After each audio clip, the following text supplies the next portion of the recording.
Sophia's big number. She was madly in love with Phineas. Living her own romance through Justine. And Sophia is a little bit jealous. She sings as much. I could be jealous. It's true. Perhaps I am. Perhaps maybe.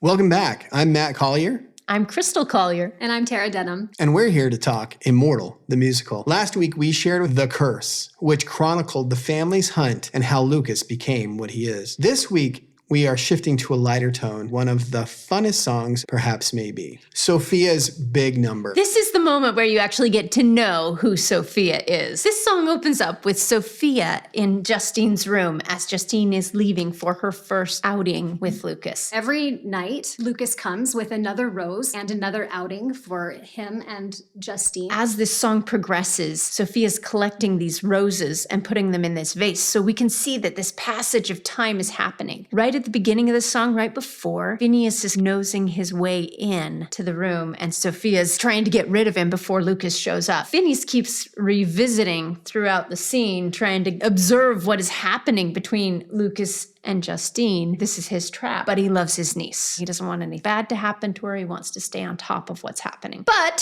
Sophia is a power for good, and she is awesome at getting rid of him, distracting him whenever Justine is sneaking back in or back out. Justine has been reading the journal. She has been learning about this family legacy. She doesn't know what it is yet, but she's very intrigued. She doesn't really connect it with herself. It's just a story she was reading. She's engrossed in this story. She's waiting for Lucas. There's a knock at the window. A rose appears from Lucas. Lucas and Justine have been courting over months. She's been sneaking out. During this passage of time, they keep coming and going. You get little clips on stage at different levels where you have silhouettes of them doing this thing or doing this thing. So you get this sense of time. Sophia is also lamenting the fact that she hasn't had this great love in her life. She was madly in love with Phineas, who was oblivious because of his wild pursuit on this hunt for Lucas. She is literally singing to him, to his back. She's hiding what's happening between Justine and Lucas from Phineas. She's living her own romance through Justine and Lucas. Yes, she is definitely the vicarious person in this. This is real. They're really falling in love. It's not the vampire's allure. And Sophia is a little bit jealous. Happy for her, but a little jealous. She sings as much. I could be jealous. It's true. Perhaps I am. Perhaps maybe. Little does she know Phineas returns these feelings. He doesn't ever talk about it. He's too focused on this hunt, but he does. He has to end the creature first. Then he can think about something else. He may be obsessed.